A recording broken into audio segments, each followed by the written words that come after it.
Good afternoon, everyone. I'm gonna just keep it here. Good afternoon, everybody. This is Ava. She's 16 years old.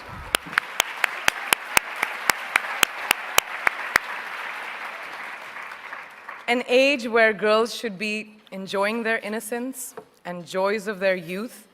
But she, at such a tender age, understands the importance of being a voice for her peers, an advocate for young girls and women around the world who may not have the opportunities that us sitting over here have. So receiving this honor from a hero like her makes this so much more exceptional. So thank you.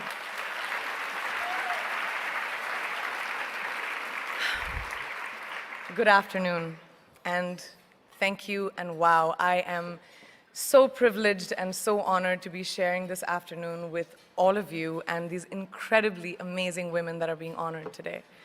I'd like to extend my congratulations to each one of you, Octavia, Michelle, Kelly, Patty, and all 50 women that have been included in the Impact Report. Your achievements not just inspire me, but also so many others to work harder, to be better, and to make a dent wherever we can. So I'm very, very proud to be standing alongside of you. So in life, you know, there are moments when you stop and ask yourself, how did I get here? Like, why am I standing here? Well, this is definitely one of those moments for me. And I find myself going back to the beginning, back to my roots. I was born to incredible parents, amazing parents who served as doctors in the Indian Army. I was the firstborn, and as far back as I can remember, I made my parents very proud and happy 99% of the time. Okay, slight exaggerations of personal achievements are allowed from time to time, don't you think? My brother was born a few years later, and even then, nothing changed for me.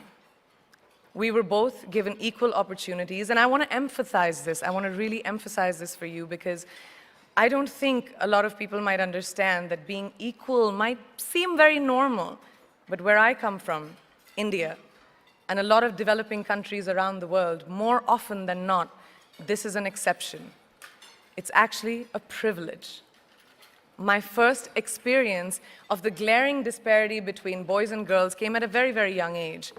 I grew up in a middle-class family with extremely philanthropic parents who constantly reminded me and my brother how lucky we were and how giving back to those who were less fortunate was not a choice, it was a way of life. Simple. I was 7 or 8 years old when my parents started taking me on these visits in a traveling clinic to developing communities around and villages around the city that we lived in called Bareilly. We were packed into this ambulance, and my parents would provide free medical care to people who couldn't afford it.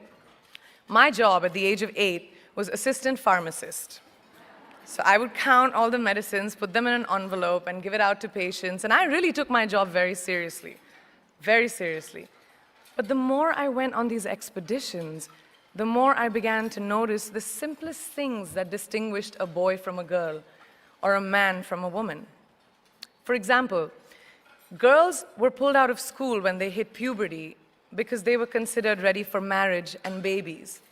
That's 12 and 13, while boys still enjoyed their childhood.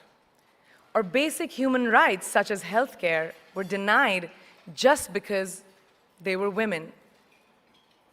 Let's call this whole experience trigger number 1 for me. Fast forward a few years and many, many triggers in between.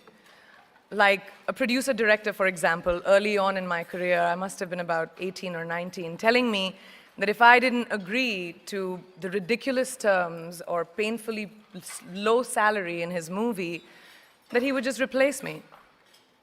Because girls are replaceable in the entertainment business. That was a memorable one. Made me decide to make myself irreplaceable. But I think what really moved the needle for me and ultimately led me to create the Priyanka Chopra Foundation for Health and Education, and around the same time partner with UNICEF, was an encounter with my housekeeper's daughter. About 12 years ago, I came home from set early one day, and she was sitting in my library reading a book. And she must have been 8 or 9 years old, and I knew she loved reading. So I asked her, I was like, it's a weekday, why aren't you in school?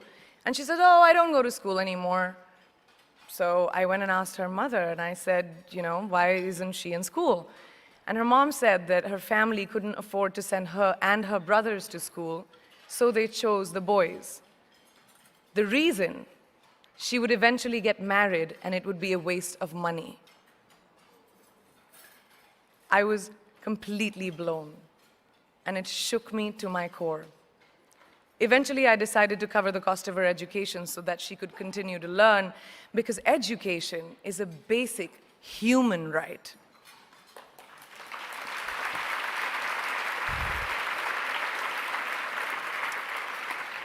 And a huge necessity, especially today. From that point on, I was determined to make a difference in as many children's lives as I could, in whatever big or small way that I could contribute. There's a really, really beautiful quote that I read recently, and I think it's absolutely appropriate to explain what I'm trying to say today. The hand that rocks the cradle, the procreator, the mother of tomorrow, a woman shapes the destiny of civilization. Such is the tragic irony of fate that a beautiful creation such as a girl child is today one of the gravest concerns facing humanity. Girls have the power to change the world. It is a fact, and yet today, girls are more likely than boys never to set foot in a classroom, despite of all the efforts and progress made over the last 2 decades. I'm just going to give you a stat, more than 15 million girls of primary school age will never learn how to read or write, compared to 10 million boys. Primary school, it's the beginning of our future. Over the last 11 years, I have witnessed firsthand the incredible work that UNICEF does for children around the world, especially victims and survivors of child marriage, displacement, war, sexual violence. But there is still so much work to do.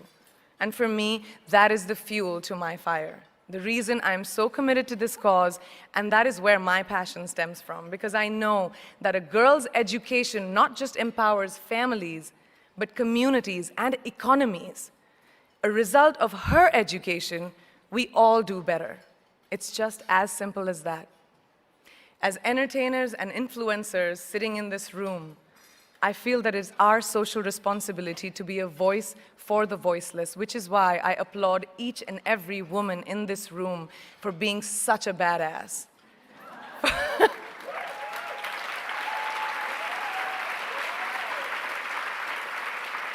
For using your platform and your voice to contribute to change, and for ensuring that there is not even one lost generation as long as we are alive.